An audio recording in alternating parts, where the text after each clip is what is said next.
Hola a todos los hermanos, a todos los amigos, a los presentes aquí en este taller de Escuela de Gobierno Espiritual, a los hermanos que a través de la distancia nos vamos a encontrar por medio de estos videos. En California, en Estados Unidos, en el Ministerio Kingdom Center será la Escuela de Fundamentos Eternos.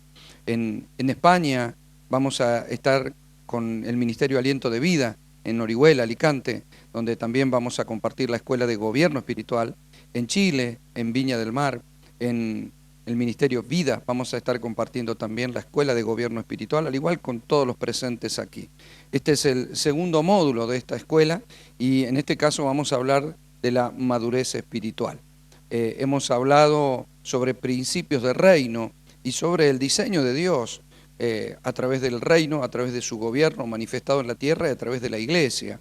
La extensión de la voluntad del Padre a través de Cristo manifestado en la iglesia hasta lo último de la tierra. Quisiera hablar de madurez espiritual porque creo que es vital para el desarrollo y el avance de esto que hemos denominado en llamar el gobierno espiritual, la vida de reino, para lo cual quisiera abrir con un concepto más extraído del libro de Efesios, capítulo 3, verso 9, un pasaje que compartí en el primer módulo también, en un momento de la exposición, pero dice así: también me encargó dar a conocer a todos el cumplimiento de su plan. Esto lo dice Pablo, como que la misión que Dios le encargó fue la de dar a conocer el plan, el diseño divino. Este pasaje de la Escritura se lo voy a compartir en la versión lenguaje sencillo, es la versión en la que lo estoy compartiendo, porque lo dice de manera diferente y por ahí impacta un poco más nuestros conceptos. No implica ni que sea mejor versión, ni que no utilice la otra versión Reina Valera. Generalmente utilizo varias versiones de la Escritura, porque los idiomas, por cierto, son muy ricos. El idioma castellano, por ejemplo, tiene mucha riqueza y de pronto una palabra hebrea, una palabra griega puede tener varios significados en nuestro idioma. Lo que hacen los traductores de la Biblia o las editoriales es tomar una palabra diferente, tal vez, pero para decir lo mismo, o tratar de decir lo mismo. Por lo tanto, algunas versiones bíblicas se ajustan un poco más al original y en otros casos no tanto. Entonces, creo que de todas maneras nos ayuda a encontrar riqueza en la exposición de la palabra. Y en este caso la versión lenguaje sencillo dice: también me encargó dar a conocer a todos el cumplimiento de su plan. Dios, creador del universo, mantuvo ese plan en secreto durante siglos. Quiero que podamos retener ese concepto por un momento de por qué Dios tuvo que mantener en secreto durante siglos un plan y un propósito. Dice: así que por medio de la iglesia, los ángeles y los espíritus poderosos de los aires sabrán ahora que Dios es sabio en todo. Esto era lo que Dios había planeado desde el principio y que lo ha hecho realidad por medio de Jesucristo nuestro Señor. El plan de Dios no fue edificado sobre la marcha. El plan de Dios, siendo un Dios eterno que no habita en el tiempo, que el tiempo habita en Él, es un Dios que para nosotros es profético porque anuncia lo porvenir desde el principio. Y sabemos muy bien que tanto Cristo como nuestra propia conversión no vino el día que nosotros levantamos en una reunión o hicimos una oración reconociendo y confesando nuestros pecados. Nosotros fuimos escogidos antes de la fundación del mundo. Cuando Cristo fue, nosotros fuimos en Él. Y esto hace que nosotros podamos entender que el propósito eterno de Dios comenzó mucho antes que nosotros pisáramos esta tierra y de hecho acabará mucho antes de que este cuerpo deje de existir en esta tierra. Por eso Dios nos dará un cuerpo eterno, glorificado.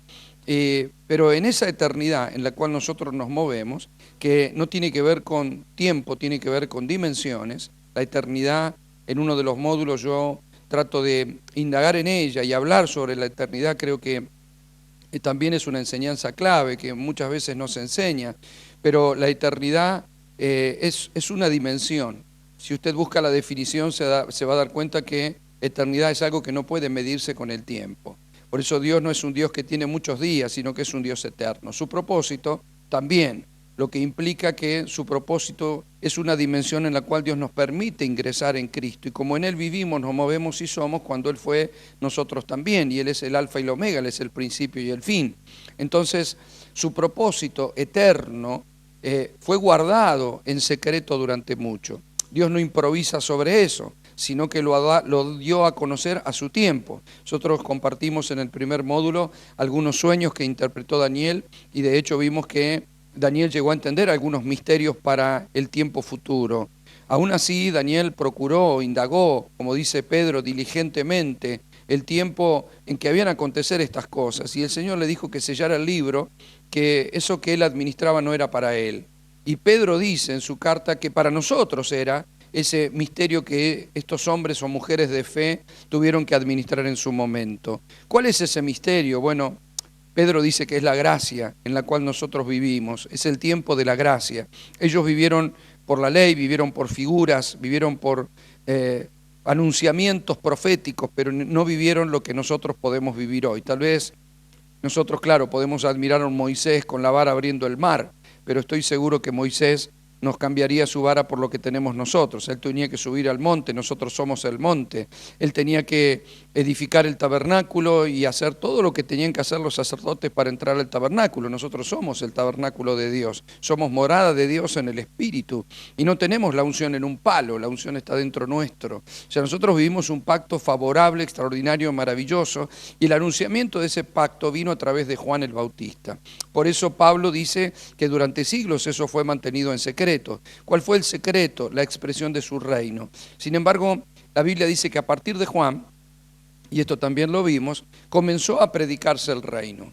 Jesucristo en su primer mensaje también empezó a hablar: arrepentidos porque el reino de los cielos ha llegado, y luego manifestó quién realmente Él era, el Cristo, que traía su reino para ser establecido a través de su obra de redención.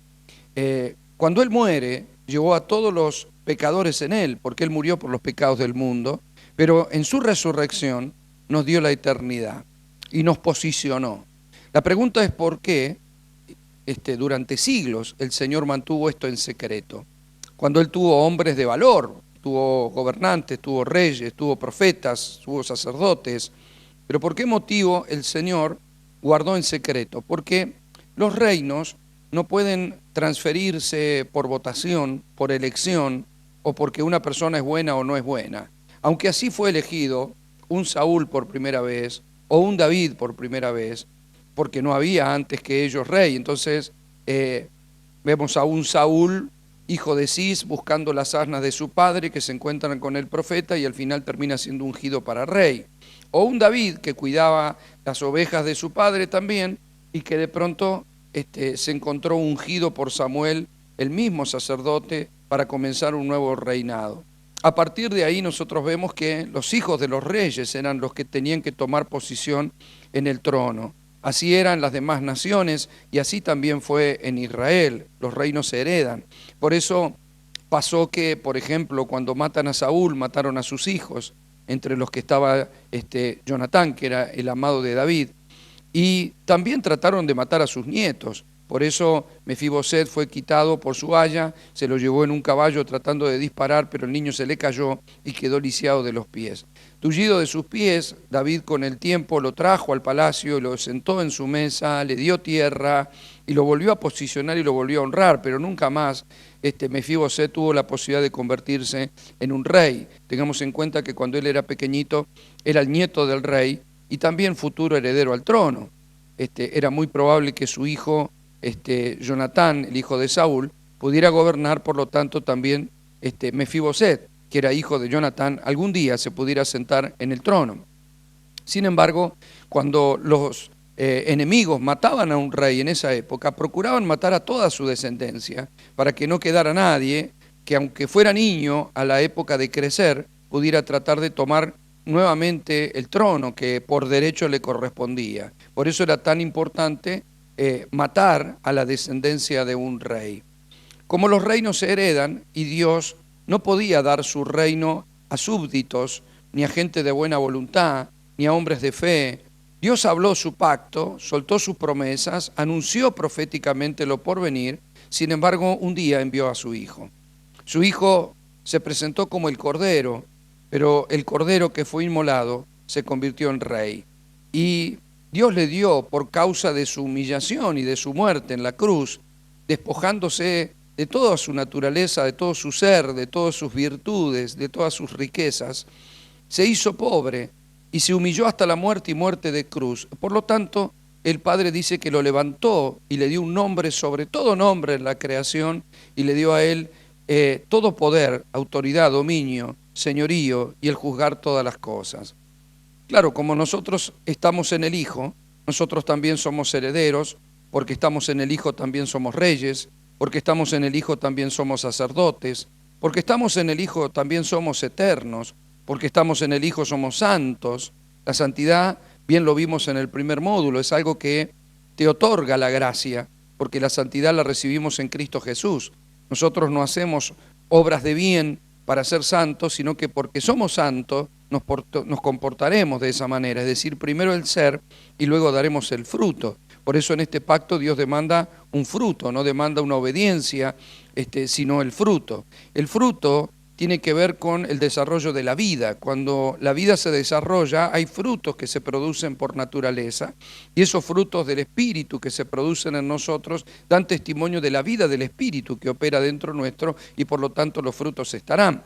En el caso de al amor, la paz, la paciencia, el gozo, la confianza, la mansedumbre, la templanza, la benignidad y la fe, son el fruto del Espíritu. Es decir, hay un fruto que se produce por causa de la vida que portamos.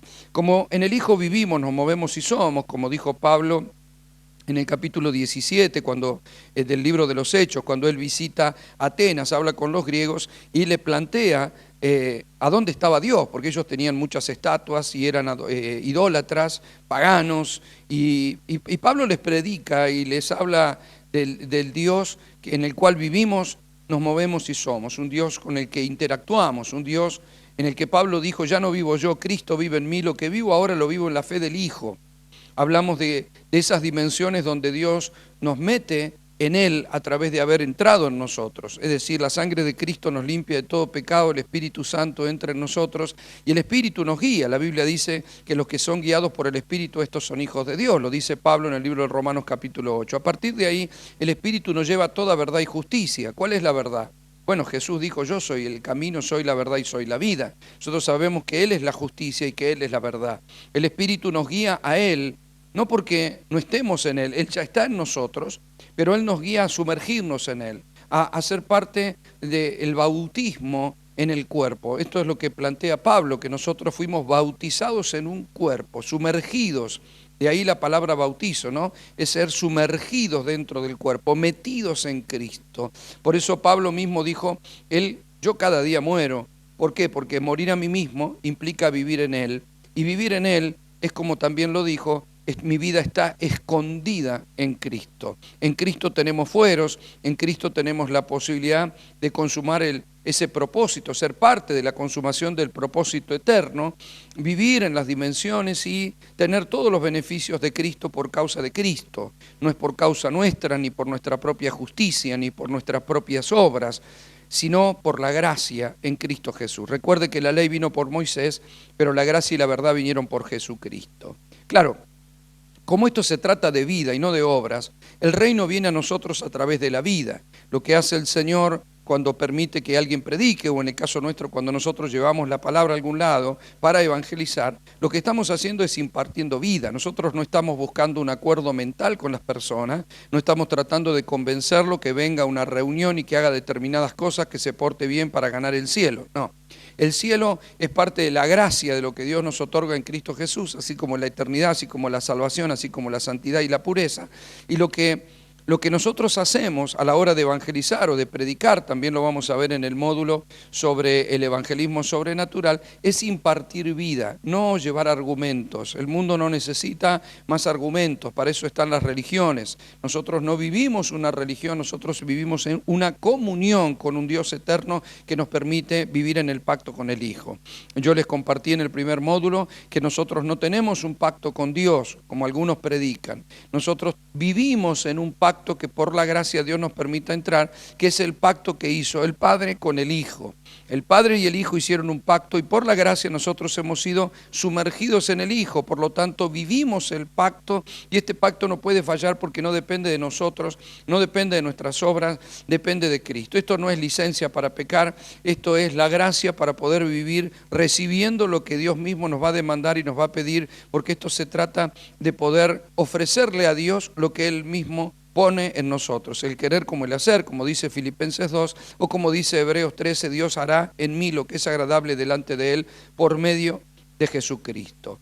Si esto se trata de vida, y la vida vino a nosotros por una semilla, como dice el apóstol Juan en su Evangelio, en el capítulo 1, que hemos sido concebidos por la simiente divina, ¿no? Pablo también habla al respecto, por supuesto. No por sangre ni carne, sino que hemos nacido de Dios. Esto quiere decir que la semilla de Dios, que es la palabra, que es Cristo mismo, viene a nuestro corazón. Si nuestro corazón es fértil, prende la vida y la semilla, la simiente, en este caso la simiente divina, va a producir una raíz, como dijo Jesús, que Él era la raíz de David. Él es el árbol de la vida, Él es el que nos convierte en plantíos de Jehová, Él es la vida que empieza a producir y a crecer en nosotros, y nuestro espíritu, en comunión con su espíritu, cuando digo crecer, no es que crece Cristo.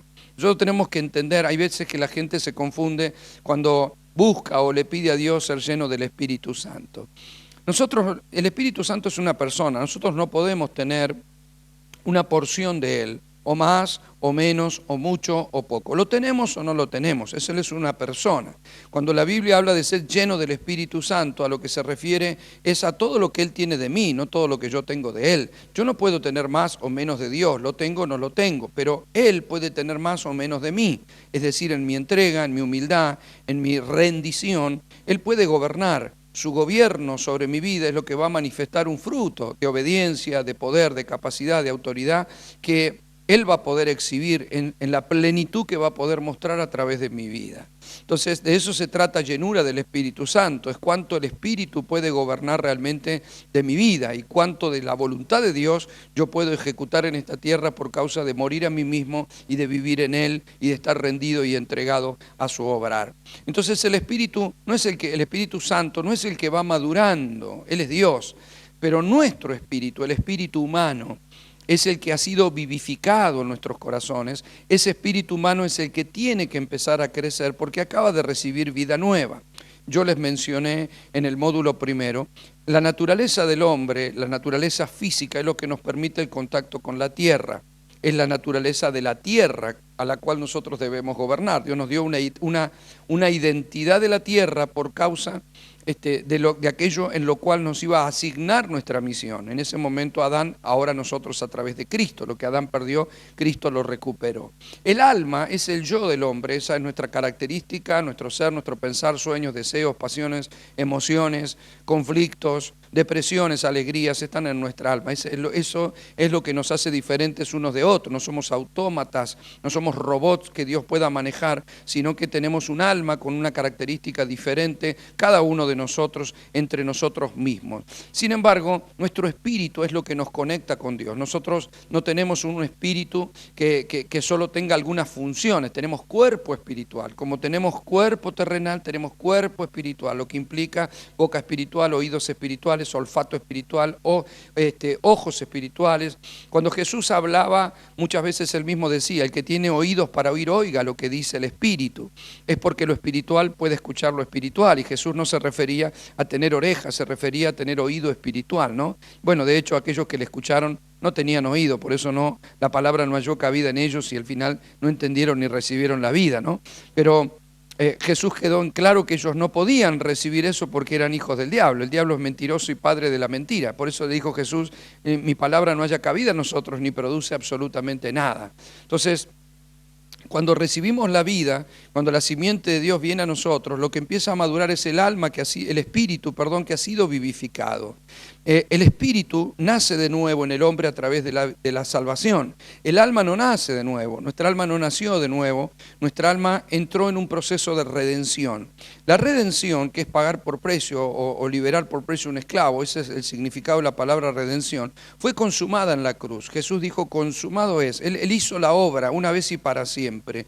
Pero lo que Él hizo de una vez y para siempre, para mí es un proceso. Mi alma entra en redención, es un proceso de fe entre el cual el poder del Espíritu y el poder de la palabra van generando en mi vida una liberación absoluta. Jesús dijo, conocerás la verdad y la verdad te hará libre. Es decir, que aquello, la verdad que se va revelando a mi vida, recuerden que verdad no tiene que ver con conocimiento, la verdad es una persona, la revelación de esa persona en mi vida a través de la palabra y las experiencias de vida me van liberando de mi fortaleza, de mis argumentos, de mis altiveces, me va liberando de un pensamiento limitado, de una mente mal formada que traje a través de la crianza, en algunos casos muy traumática, de algunos que vivieron violencia, vivieron escasez, vivieron abuso, vivieron dificultades, vivieron esclavitud.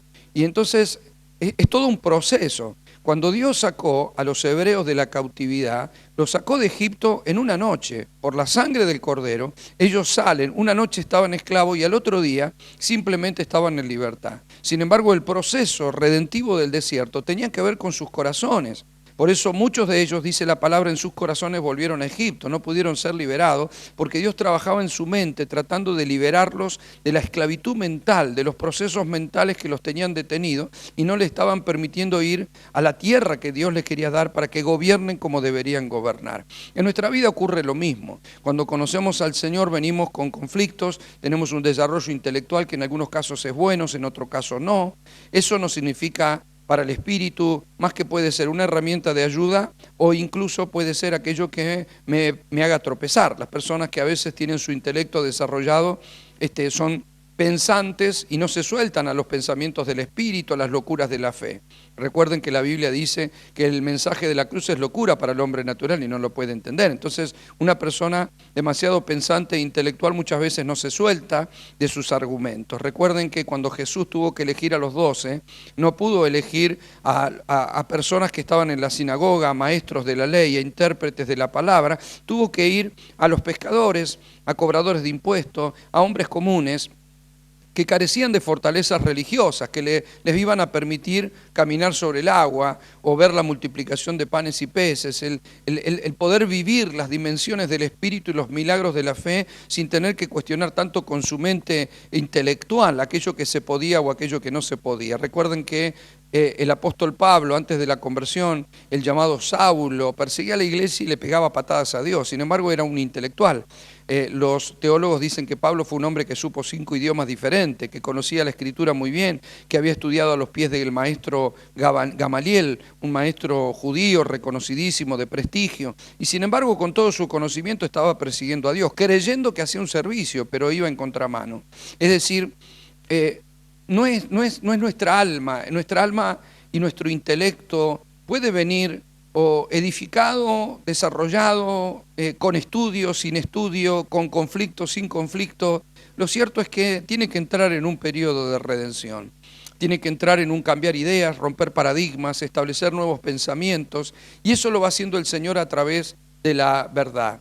La verdad produce libertad, conocerás la verdad.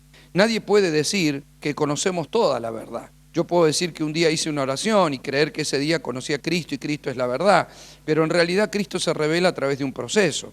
Esto es como las personas. Usted puede conocer hoy a una persona y usted puede decir hoy que es su amigo, pero en realidad esa persona se va a ir revelando a través de las experiencias, de las situaciones, de los comentarios, va a ir dando testimonio con su vida y la amistad se forja a través de un periodo de revelación.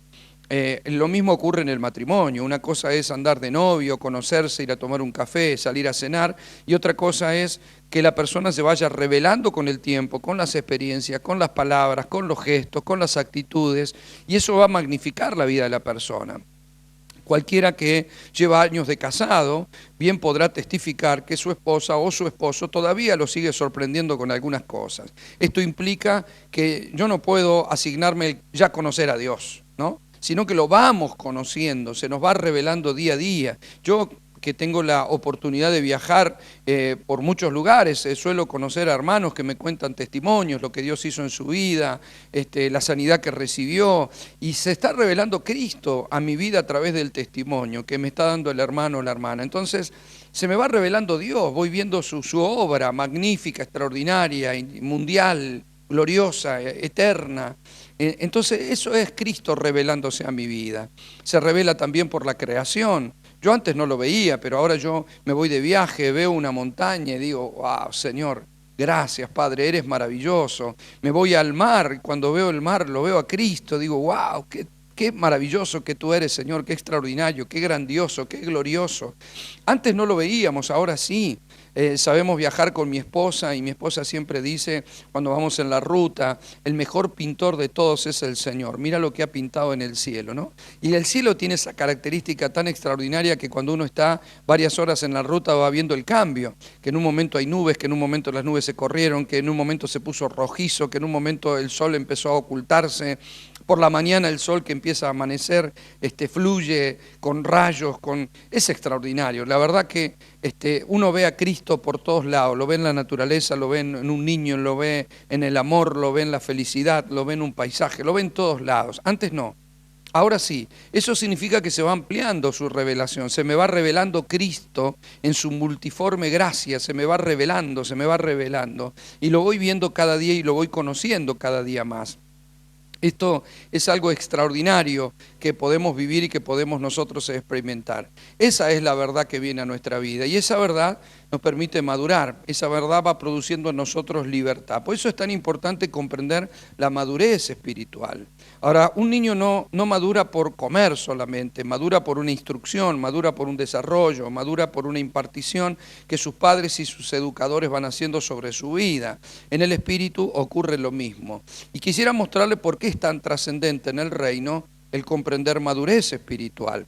Si usted me acompaña al libro de Gálatas, capítulo 4, en el versículo 1, voy a leer este mismo pasaje en dos versiones, la versión Reina Valera, que es la que la mayoría tiene, y luego voy a leerlo en otra versión. Dice la versión Reina Valera, capítulo 4, libro de Gálatas, o la carta que Pablo escribió a los Gálatas, en el verso 1 dice, pero también digo, entre tanto que el heredero, o sea, el heredero al trono, ese misterio que estuvo oculto durante siglos, que ahora puede manifestarse por el Hijo, que ocupó el lugar de autoridad, sentado a la diestra del Padre, que tiene toda la autoridad, el poder y el señorío, y que nosotros ahora en Él podemos vivir también reino, lo cual no implica que nosotros seamos los que gobernamos, sino es que Dios gobernando a través de nosotros, Dios gobernando a través de la ley de la vida y del Espíritu en nosotros para que hagamos su voluntad, lo cual es la expresión del gobierno de Dios en la tierra. Somos un canal, ¿sí? Somos sus hijos, por lo tanto también somos herederos y coherederos con Cristo, como dice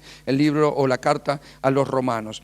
Aquí Pablo está hablando de lo mismo y dice que entre tanto que el heredero es niño, en nada difiere de un esclavo. O sea, puede ser heredero de todo. Imaginemos en lo natural a un niño pequeño que de pronto es hijo de un multimillonario, un magnate, no sé, millonario en cualquier lugar del mundo. Pero cuando el niño es niño, no sabe cuáles son sus derechos, no sabe cuál es su herencia, no sabe que tiene millones, no sabe nada, es de su padre, él es niño, y si usted lo pone a jugar con un autito, con una pelotita, con un niño pobre o carenciado, no hay ninguna diferencia entre uno u otro, son niños jugando con el mismo juguete, podrán tener diferente ropa, pero son niños al fin. Y en nada difiere de alguien que tiene que estar bajo tutoría. Usted tiene que saber que los niños no pueden gobernarse solos, los niños no definen qué van a comer, qué se van a poner, a dónde van a ir. No puede decir, me voy, mañana vengo. No, los padres no lo van a permitir. Los hijos están bajo gobierno del padre en todas sus decisiones, gobierno de los mayores. Los niños van al jardín de infante y lo deben gobernar las maestras. Los niños van a la escuela primaria y lo gobiernan los maestros. Los niños van a la secundaria y lo gobiernan los profesores. O sea, los niños están bajo gobierno. Tenemos que ir creciendo para después poder tomar algunas decisiones que al momento de niño no podemos tomar. De qué queremos comer, si queremos mirar o no televisión, si quieren jugar a los jueguitos en la PlayStation. Todo eso no lo va a definir un niño. Cuando es niño, si el padre dijo se apaga la computadora, se apaga la computadora, porque no tiene gobierno de algunas cosas. El niño está bajo gobierno. Por eso dice, cuando es niño, en nada difiere de un esclavo. Un esclavo es alguien sujeto a la autoridad de otra persona.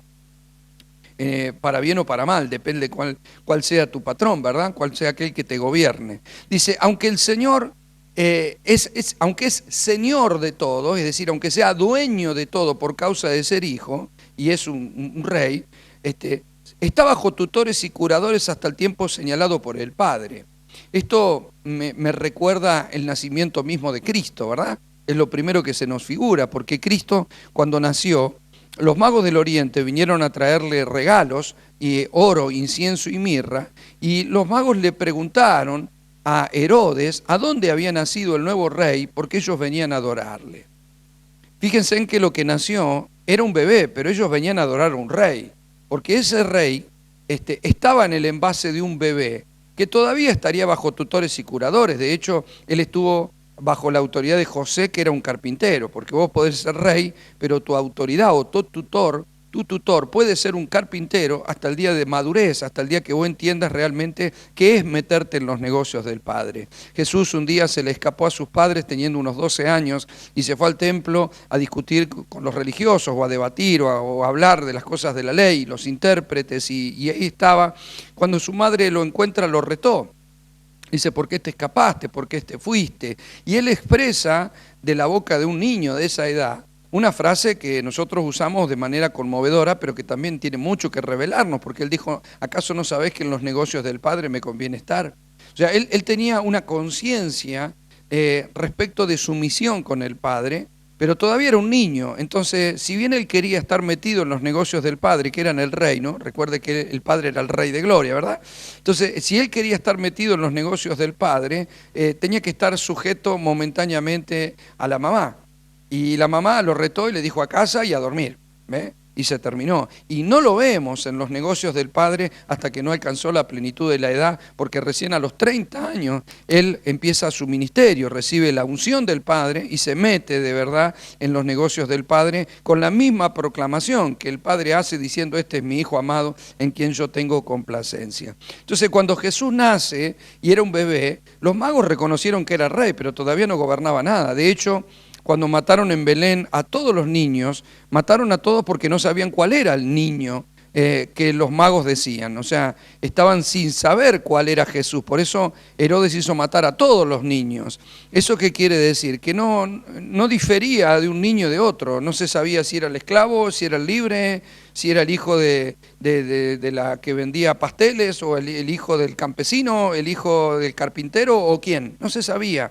Mandaron a matar a todos los niños porque un bebé no tiene apariencia de rey. Puede ser rey, pero todavía es niño, estará bajo tutores y curadores hasta que crezca. Y Pablo dice, así también nosotros, así también nosotros. Pablo hablando de la vida espiritual, somos hijos de Dios, herederos y coherederos, reyes y sacerdotes, pero no diferimos de un esclavo. Y esto tiene que llamarnos la atención, porque diferir de un esclavo en el mundo espiritual implica que no tengo tanta diferencia con alguien que está bajo la esclavitud del pecado, de la carne, de los vicios, porque eso es un esclavo.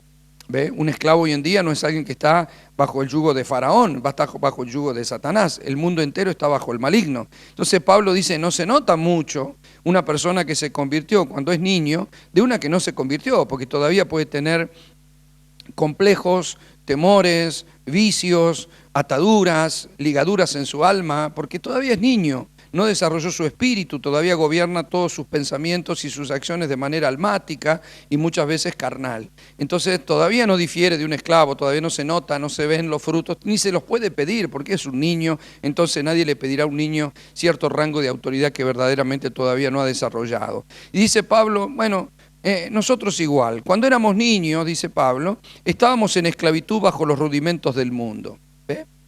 Dice, pero cuando vino el cumplimiento del tiempo, Dios envió a su Hijo, nacido de mujer, nacido bajo la ley, para que redimiese a los que estaban bajo la ley a fin de que recibiésemos la adopción de hijos. Yo le voy a explicar qué significa esto, porque nosotros somos hijos genéticos de Dios, pero le voy a explicar en los siguientes talleres de este mismo módulo, a qué se refiere Pablo con esto de la adopción de hijo y por lo cual sois hijos. Dios envió a vuestros corazones al Espíritu de su Hijo, el cual clama, Abba Padre. Así que ya no eres esclavo, sino hijo, y si hijo, también heredero de Dios por medio de Cristo. Voy a explicar lo del bautismo en su momento, porque perdón, lo del bautismo no, lo de la adopción que Pablo plantea, porque esto también genera una confusión en algunas personas al entender la hora de entender la autoridad, el derecho legal que Dios nos ha dado a través de la vida que ha sido impartida. Esto no es una gracia que nos invita, es una gracia que nos otorga. Es maravilloso. Y yo quisiera leerle el mismo pasaje, pero la versión lenguaje sencillo. Dice, si me puede seguir con la lectura, dice, lo que quiero decir es esto: mientras el hijo es menor de edad, es igual a cualquier esclavo de la familia y depende de las personas que lo cuidan y le enseñan hasta el día en que su padre le entregue sus propiedades y lo haga dueño de todo. Es el mismo concepto, solo que las palabras que utiliza esta versión me parece que son mucho más utilizadas por nosotros a diario y lo vuelve sencillo de verdad, ¿no? Entonces, cuando el niño es niño, es igual que cualquier esclavo de la familia, depende de personas que lo cuidan y le enseñan. Cuando Pablo habla en la carta a los Efesios en el capítulo 4 que los dones ministeriales, apóstol, profeta, maestro, pastor y evangelista, estamos para perfeccionar a los santos para la obra del ministerio. La obra del ministerio está en manos de los santos y nosotros estamos para perfeccionar, lo cual implica, en el mundo espiritual, implica madurez. Cuando alguien está trabajando en un niño, educándolo, enseñándole intelectualmente, mandándolo a la escuela, enseñándole disciplina, lo que está haciendo esa persona es perfeccionarlo. Lo está perfeccionando para que hable bien, para que actúe bien, para que piense bien, para que lo haga correctamente. Eso no es otra cosa que la madurez de la vida, el desarrollo de la vida misma. Eso es lo que hacemos con la vida espiritual, los que tenemos algún don ministerial. Para que, dice Pablo, para que ya no seamos niños fluctuantes llevados por todo viento de doctrina y estratagemas de hombres que utilizan la astucia para engañar. Pablo dice, para que no sean engañados, para que puedan gobernar, para que difieran del mundo, para que realmente puedan gobernar y puedan alcanzar la estatura, la medida de la plenitud de Cristo y sean como un varón perfecto, tienen que crecer y tienen que madurar de la misma manera que el niño nació en Belén y que luego creció y se manifestó donde debía manifestarse. Entonces, nosotros tenemos que también crecer, madurar espiritualmente, perfeccionarnos espiritualmente. Hay una confusión que algunas personas tienen respecto de cuando llega a la iglesia alguien que es responsable o maduro en su vida natural. Le doy un ejemplo. Si llegara a nuestra congregación un padre de familia con su esposa, 2 hijos, imagine usted que tiene una pequeña industria o una pequeñita empresa y de pronto tiene 10, 12 empleados, tiene vehículos, tiene un trabajo honroso y es una persona responsable, que lleva bien su hogar, que tiene a sus hijos y que tiene responsabilidades con los demás. De pronto empieza a congregarse. Claro, viene a la iglesia con su familia, trae a su esposa, trae a sus hijos. Y la tendencia, al verlo de manera natural, es pensar que ese hombre es un hombre maduro, un hombre responsable, un hombre al que incluso pareciera que se le pudieran delegar algunas tareas. Sin embargo, quiero decirle que en el espíritu, si esa persona nació de nuevo, esa persona es un niño espiritual. No importa si tiene 50 años, si tiene 60 años, no importa si tiene una empresa, varios empleados, muchas responsabilidades y si ha estudiado o no ha estudiado, todavía es un niño espiritual. Es muy probable que se ofenda por una tontería, es muy probable que no entienda el ABC de la palabra, es muy probable que no comprenda principios sencillos de la fe, de la oración, de la vida espiritual, de la autoridad que Dios le ha dado, que no vea las cosas espiritualmente en su casa, que pueda ser molestado por pequeños espíritus que traten o que perturben su vida. Cualquier espíritu inmundo lo puede sacar del propósito, provocarle disturbios, conflictos, contienda. Y dice, pero ¿y por qué? Porque es niño.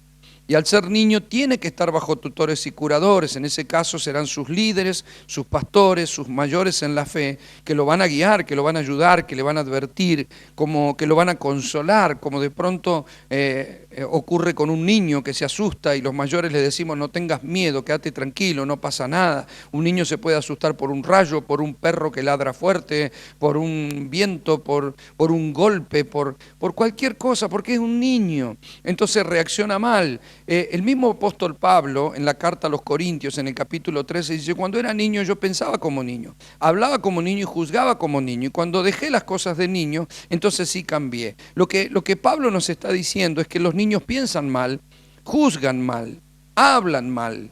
¿Ve? Entonces, una persona inmadura espiritualmente es muy probable que se enoje o se enriede en cualquier situación o conflicto, que entienda mal una decisión pastoral o que entienda una injusticia porque no comprende naturalmente por qué se decidió tal cosa o por qué se hizo lo que se hizo. Por eso, esa persona tiene que estar bajo tutores y curadores para crecer, para crecer. Y sigue diciendo Pablo, algo así pasaba con nosotros cuando éramos esclavos, cuando éramos inmaduros. Dice, cuando todavía no conocíamos a Cristo, éramos esclavos. Los espíritus que controlan el universo nos trataban como si fuéramos sus esclavos. Me gusta mucho cómo lo dice esta versión, ¿no? Dice, los espíritus que controlan el universo nos trataban como si fuésemos sus esclavos. No nos dábamos cuenta, pero estábamos sujetos a un yugo horrible, de pecado, de carnalidad, de muerte, de injusticia, de decisiones deshonestas y más que alguno que haya vivido un poco mejor, igual no dejaba de cometer pecado porque el mundo entero está bajo el maligno. Y dice el verso 4, pero cuando llegó el día señalado por Dios, Él envió a su Hijo, que nació de una mujer y se sometió a la ley de los judíos. Dios lo envió para liberar a todos los que teníamos que obedecer la ley y luego nos adoptó como hijos suyos. Ahora, como ustedes son sus hijos, recuerde que le voy a explicar lo de la adopción, no se apure a juzgar, dice Dios ha enviado el Espíritu de su Hijo a vivir en ustedes. Por eso cuando oramos a Dios, el Espíritu nos permite llamarlo papá, querido papá. Ustedes ya no son como los esclavos de cualquier familia, sino que son hijos de Dios. Y como son sus hijos, gracias a Él, tienen derecho a sus riquezas. Me parece extraordinario esta última porción, ¿verdad? Y como son sus hijos, gracias a Él, tienen derecho a sus riquezas. Amados, yo creo que las cuantiosas riquezas y los tesoros divinos de Dios están a disposición de sus hijos, pero que cuando somos inmaduros no lo sabemos, no sabemos manejar, no tenemos autoridad, somos como niños que de pronto su papá tiene un auto importado, pero el niño jugará con un autito porque todavía no creció, se sienta en el auto importado porque es de su papá, pero no puede ni manejarlo, así que su padre no se lo dará hasta que no sea alguien responsable, que crece y que tiene el carnet, la autorización para poder manejar realmente como tiene que manejar esa unidad. De lo contrario, le va a estar dando un arma peligrosa que puede dañar a alguien o que se puede matar a sí mismo, dañarse a sí mismo al conducir sin saber gobernar el coche. ¿Por qué el padre no le va a dar el coche? Porque necesita gobernarlo y él no sabe manejar el carro, no sabe gobernar el carro, por lo tanto, el padre no se lo dará. Se lo dará el día que crezca. Él dice, mira hijo, este auto también es tuyo porque es mío. Y no tengo problema en dártelo, pero no te lo puedo dar ahora. Tenés que crecer, tenés que madurar, tenés que demostrarme que vas a ser una persona responsable, porque en esa responsabilidad yo voy a poder soltarte, voy a poder darte realmente lo que te quiero dar, que es ese auto. Ahora, fíjese esto, la inmadurez, cuando somos niños, produce esclavitud. En nada diferimos de un esclavo. Lo que nos va haciendo madurar y nos va librando de la esclavitud es la revelación de la verdad, como dije hace un instante.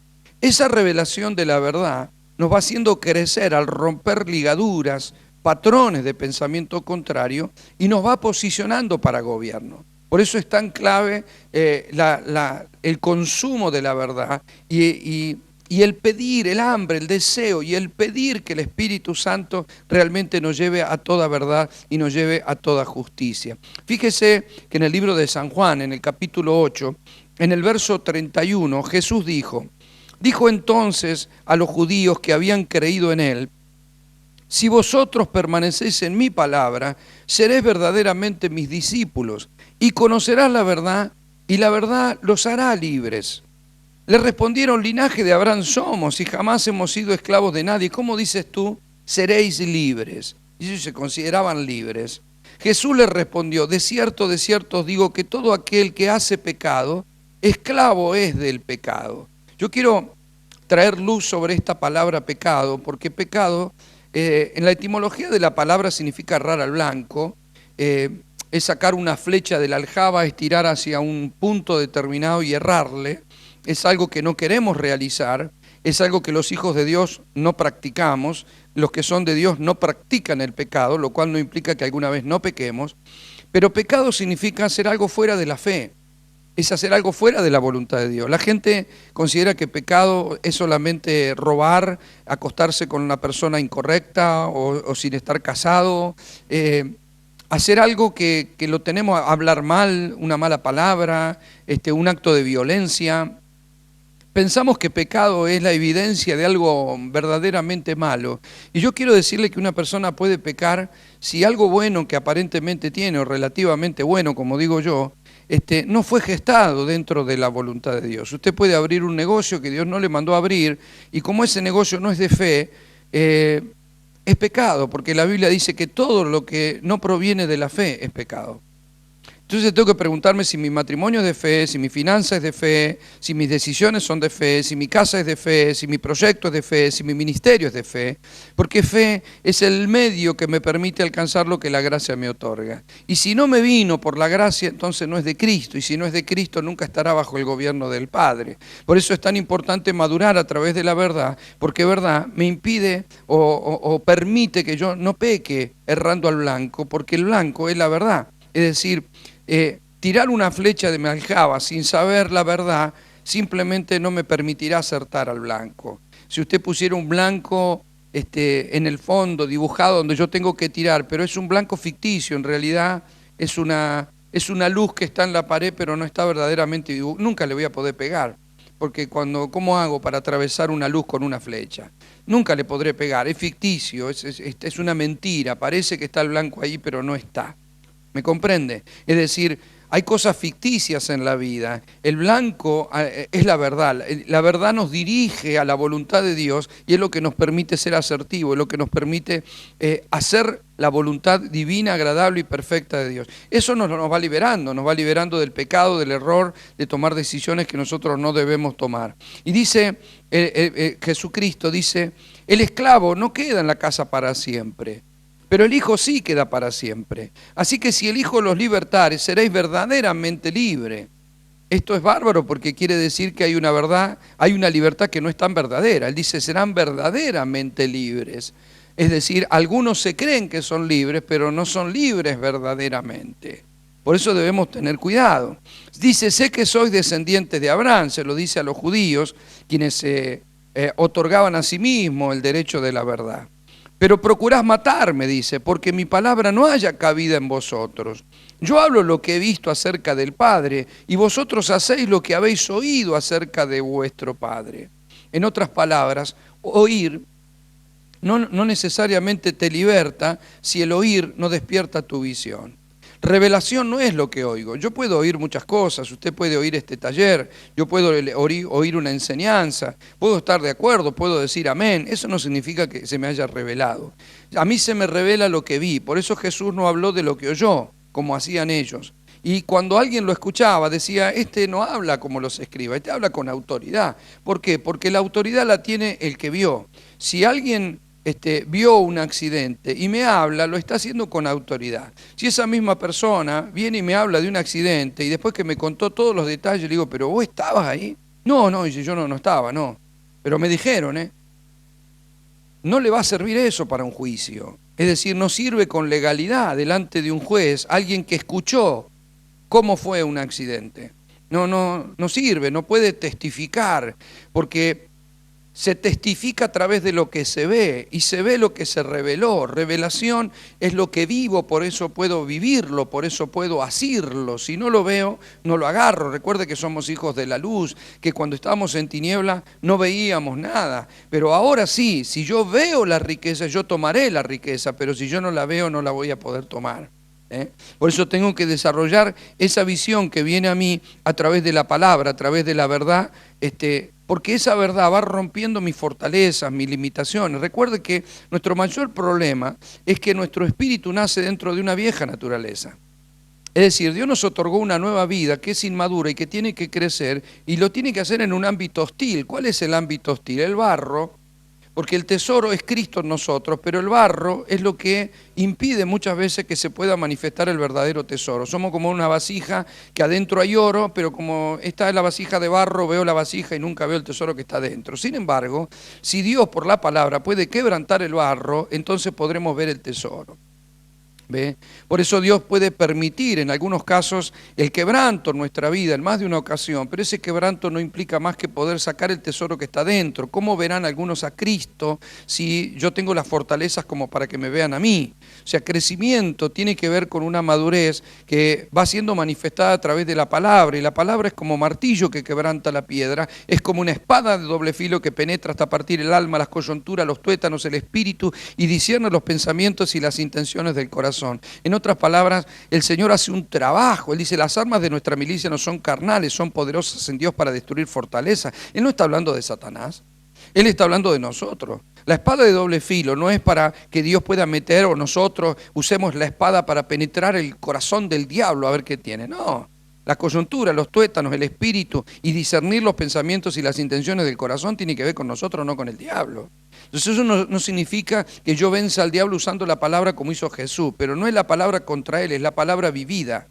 Jesús no usó la palabra para atacar al diablo.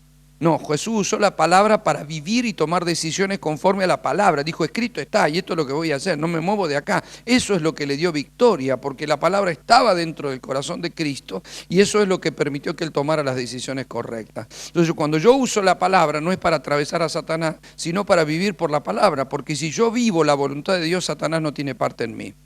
¿Ve? Y eso es extraordinario. Ahora, el ambiente hostil que vive la nueva naturaleza en nosotros es que tiene que ir creciendo y desarrollándose a pesar de que nosotros podemos venir con un arrastre mental, habiendo sido deformados, como suelo decir, en lugar de formados en una niñez y fue traumática.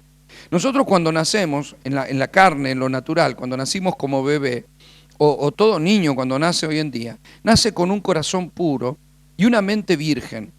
Es decir, no hay nada grabado en esa mente, no hay una palabra, no hay nada que se haya grabado ahí. Hay que despertar los idiomas, hay que despertar el conocimiento, hay que activar el potencial que hay en ese niño. Es como esta computadora que yo tengo aquí. Esta computadora tiene una memoria, pero esta computadora está cargada con los programas que yo le cargué. Yo no tengo, creo que no tiene ningún juego esta computadora, porque yo no la uso para jugar, la uso para trabajar, así que tiene más de 90 versiones de Biblias diferentes, pero no tiene ningún jueguito de carreras, ¿ve? Porque es mi computadora y yo la cargué con aquello que yo necesito y con lo que me es útil. Un programa para editar audio, un programa para editar, o para escribir, o para editar imágenes, una computadora que está cargada con algunos elementos que yo necesito. Si tal vez fuera un ingeniero, un arquitecto, la tendría con otros programas que servirían para eso. Es decir, cada uno carga a la computadora aquello que necesita para que la computadora se vuelva útil para esa persona. De la misma manera, cuando nace un niño, nace como una computadora virgen, sin nada en la memoria, sin nada en su corazón. El crecimiento al lado de sus padres va a generar palabras de bien o palabras de mal, es decir, lo pueden tratar agresivamente, violentamente, rompiendo su estima, degradándolo, humillándolo, abusándolo, lo pueden tratar con amor, enseñándole buenos principios y sembrándole lo bueno, y al final es lo que va a producir. Por eso la Biblia dice, Jesús lo enseñó bien, ¿no? Que nosotros debemos instruir al niño. Él dijo, dejen los niños venir a mí. Porque la palabra dice, instruye al niño en su camino. Y cuando sea grande no se apartará, porque ya le fue cargado la información en su mente y en su corazón. Pueden ser buenos principios, como se le puede cargar todo lo malo. Los padres a veces ignoran, y esto lo podemos valorar ahora o entender ahora que conocemos a Dios y que somos hijos de la luz, pero las personas sin Dios ignoran el valor de las palabras. La Biblia dice que por las palabras seremos condenados o por las palabras seremos juzgados. De toda palabra ociosa que sale de nuestra boca vamos a dar cuenta delante de Dios, porque las palabras son semillas que producen algo, no son inocentes las palabras. Por eso si usted a un niño le empieza a decir que es inútil, que es un vago, que no sabe, que hace todo mal, que es feo, que no va a poder, ese niño va a crecer con complejos, con temores, en inferioridad. Y me gustó mucho un pensamiento de Maxwell. Él dijo, la persona que tiene baja autoestima es como aquel que maneja la vida con un pie en el freno. Es decir, no se puede avanzar con baja autoestima. Dios te dice, todo lo puedo. Yo digo, no, yo nunca pude. Dios dice que yo valgo más que todo el oro del mundo. Y digo, no, pero yo no valgo nada. Es decir, puede distar mucho mi opinión y mis conceptos de lo que Dios me dice. Una mentalidad de pobreza que se gesta en un hogar con necesidades, donde los padres no tenían la comida que tenían que darle, donde nunca le pudieron comprar un buen zapato, una buena ropa. Él veía que los juguetes lo tenían los amigos, pero él no, la pelota nueva para los amigos, pero no para él. Ir al colegio era la vergüenza de llevar un zapato agujereado. En la casa no se comía lo que se quería, sino lo que se podía. Iba a un kiosco, pero nunca le compraban la golosina que le gustaba. Eso no es inocente, eso va forjando la mente, el corazón de un niño. Y si ese niño crece, cuando madura con un montón de conceptos, de limitaciones, porque fue lo que se le cargó en la memoria, es lo que tiene y es lo que va a producir. Cuando la vida del Espíritu prende en nosotros y empieza a madurar, la vida del Espíritu tiene que ir rompiendo todos esos paradigmas para que nosotros empecemos a pensar con mente espiritual, es decir, conectados a la mente de Cristo, para pensar como Dios piensa, para creer en lo que Dios dice y para poder avanzar, ¿ve?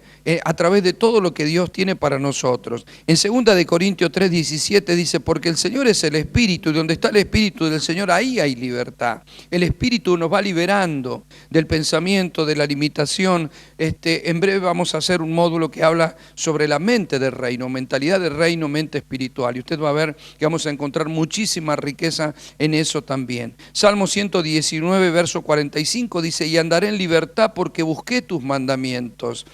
San Juan 8:38, yo hablo lo que he visto y vosotros hacéis lo que habéis oído acerca de vuestro Padre. En otras palabras, la luz del justo, como dice Proverbios 4:18, la vida del justo, el camino aquel que camina con Dios es como la luz de la aurora de la mañana, va en aumento hasta que el día es perfecto. En otras palabras, veíamos poco como a la mañana, a la madrugada, muy temprano, cuando apenas está resplandeciendo el alba por allí al fondo.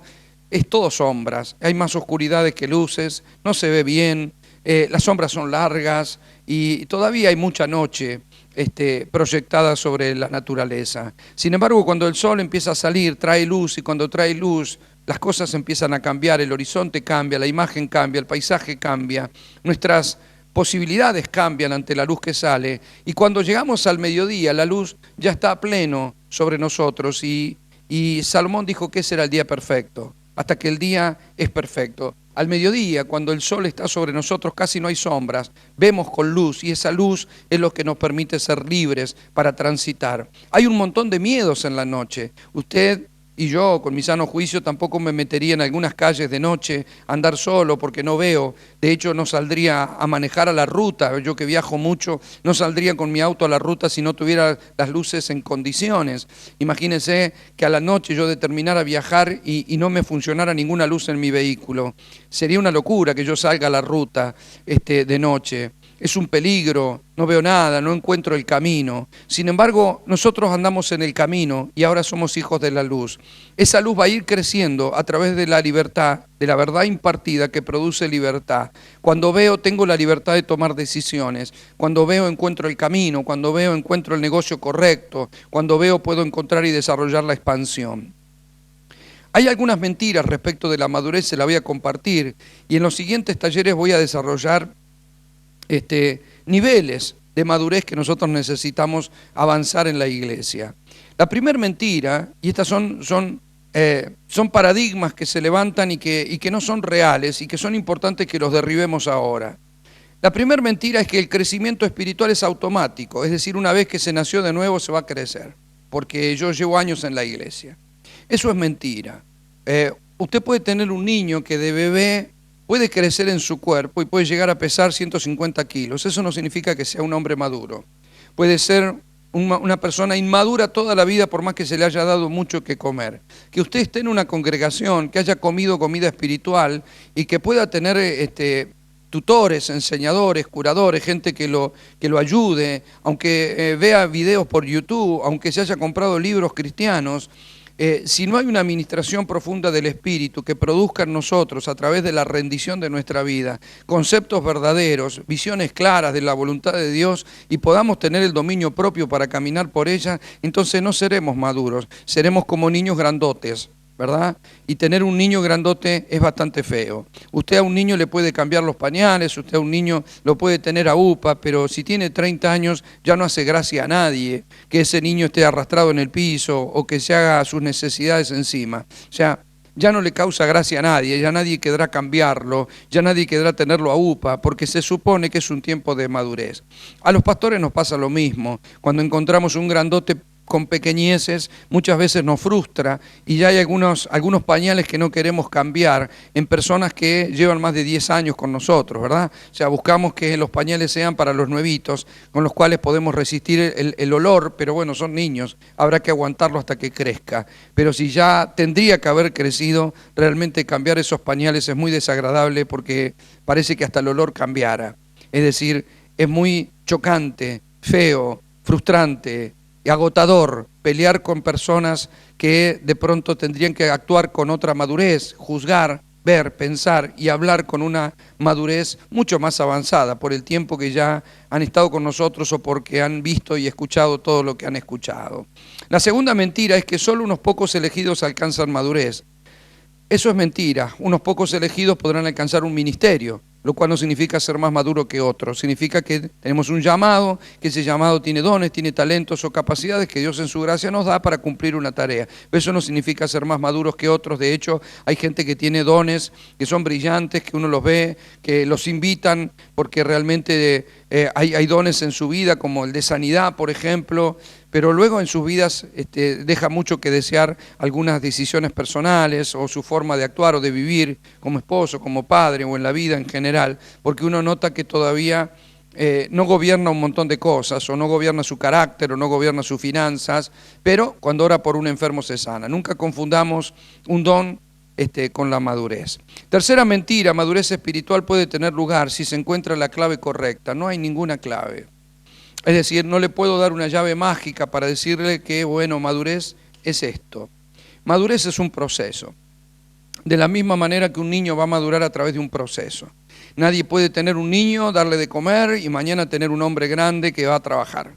Es un niño. Y como niño va a cometer errores, como niño va a tener que aprender, va a tener que vivir los procesos y las pruebas de ir a la escuela y de un montón de sacrificios y de cosas que lo van a ir forjando y formando hasta que puedan llegar a alcanzar la plenitud.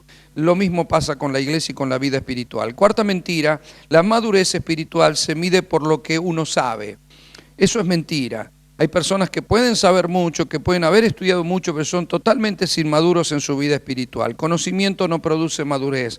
Conocimiento, al contrario, puede abortar la madurez espiritual si lo que conozco viene a mi intelecto, pero no viene nutrido a través de la vida del espíritu. Recuerden que la letra mata. Entonces mata el desarrollo, mata el crecimiento y mata la madurez aquel que está con cursos teológicos y con institutos bíblicos, pero que no permiten que la vida del espíritu produzca todo lo que tiene que producir con eso. O sea, al final solo produce una cabeza cargada de información, una vida cargada de versículos, pero sin fruto. Realmente no hay frutos del Espíritu en lo que hace porque la palabra no ha sido vivificada. Y número 5, como última mentira, el crecimiento espiritual es un asunto personal y privado.